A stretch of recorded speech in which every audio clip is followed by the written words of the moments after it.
Bonjour, bienvenue. Nous sommes en France, dans le sud de l'Ardèche, et nous partons à la découverte d'un art martial créé au début du XXIe siècle, Aonkai Bujutsu. Cette méthode nous permet de prendre conscience de notre corps, de le former, de l'unifier, afin de faire un corps martial. Akuzawa Minoru fête les 10 ans de son enseignement en Europe, et c'est lors d'un de ses séminaires qu'il a accepté de nous recevoir et de nous parler de son art. Bonjour. Bonjour.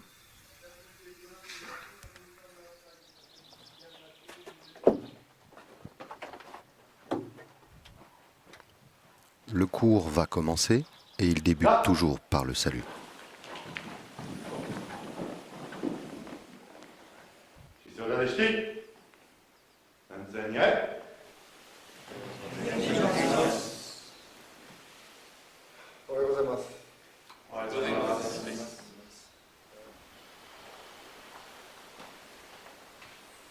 Sensei, qu'est-ce que Onkai Bujutsu?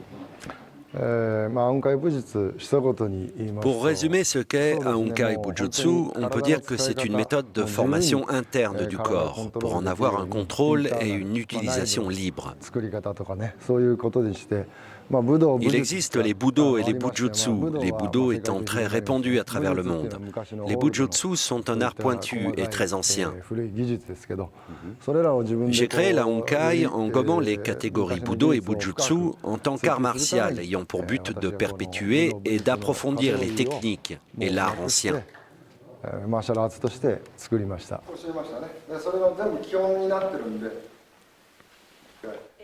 À qui s'adresse cette pratique?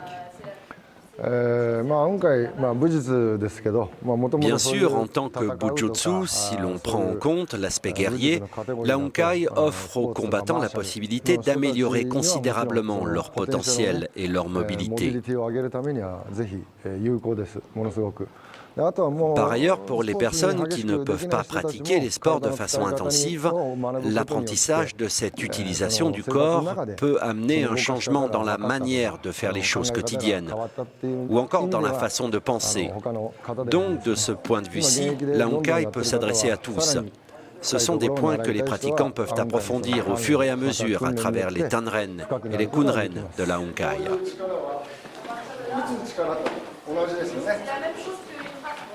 Qu'apporte cette pratique à une personne du XXIe siècle? À l'origine, les techniques qui étaient développées dans les écoles traditionnelles japonaises et qui visaient à former le corps pour l'utiliser de façon appropriée ne sont plus présentes, ou que très peu, dans les sports ou encore dans les Budo modernes. C'est pour cette raison que j'essaie, via la Onkai et à travers mon propre corps, de faire perdurer cette connaissance et cette sagesse de nos anciens.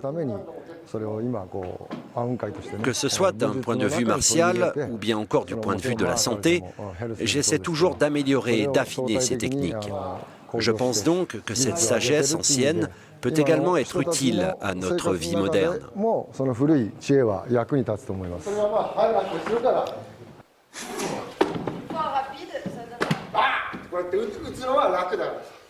Les frappes aussi, c'est tout léger.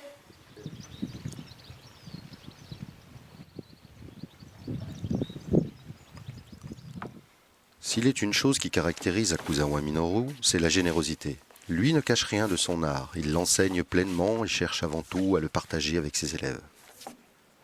Depuis 2006, il vient régulièrement en Europe, notamment en France et en Hongrie, pour participer à des séminaires. Il se déplace aussi dans d'autres régions du monde, comme la Nouvelle-Zélande, Hong Kong ou encore les États-Unis.